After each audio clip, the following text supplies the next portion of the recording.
خب آقا سعید خیلی خوش اومدین به همراه دختر خانم گلتون یه گفتگویی داشته باشیم و روندتون رو بررسی کنیم. چه خدماتی در مجموعه دنیز انجام دادین؟ کاشت ما انجام دادم.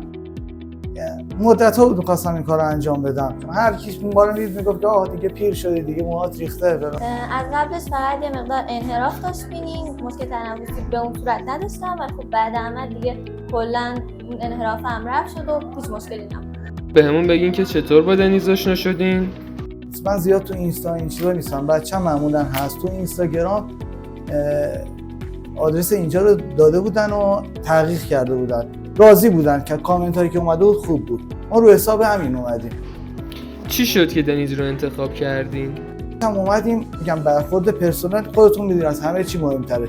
تبلیغات نمی‌کنم، واقعا پرسنل بی‌نظیری داره. همین باعث شد که بیایم اینجا. تبلیغات زیاده، نمیشه خب راحت اعتماد کرد، ولی خب اینجا نشون داد که میشن بعضی وقتا اعتماد کرد.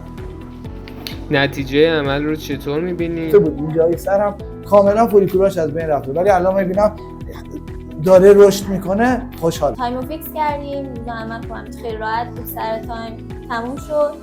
بعد از 8 روز این بخیه رو کشیدیم، گچو برداشتیم. خب دکتر گفتن چون چسب بزنم و اینا. نتیجه خیلی من از نتیجه راضی بودم، یعنی بهتر چیزی که خودم انتظارش همین فکر می‌کردم. درد خاصی داشتین؟ دوره نقاهت چطور بود؟ نه، یعنی از چیزی که فکر می‌کردم خیلی راحت‌تر بود. کلاً شاید مثلا 5 روز استراحت و نقاهت داشت، بعد دیگه مثلا روتین زندگی میتونست ادامه بده، خیلی راحت بود. بعد 8 روزم که دیگه بخیه و گچو برداشتن، کلاً انگار نه انگار مثلا عملی انجام شده. سختی خودش داره، نمیتونی بگی سخت. عمل کاشت موی از 8:30 صبح بود تا 11 شب. خسته کننده است، اذیت، سردرد هست. عملش وقتی نتیجه‌شو دیدم واقعا خستگیش از تنم در رفت. در بویای مشکل داشتین؟ الان عمل تاثیر گذاشته؟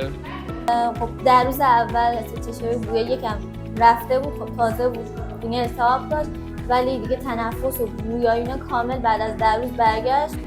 آیا این عمل رو هم به بقیه پیشنهاد میکنید؟ اگه واقعا از بینیشون ناراضی‌ان، دوستان رو تغییر بدن، خیلی پرسه راحتیه، واقعا پیشنهادش میکنم. ببینید بستگی داره. خب بگم پیشنهاد میکنم کسی که خب موهاش ریخته چاره دیگه نداره، تنها راهش همینه، پس بهتره انجام بده. خیلی مبارکتون باشه. خیلی مرسی که گذاشتیم ما ازتون ویدیو بگیریم. ممنونم.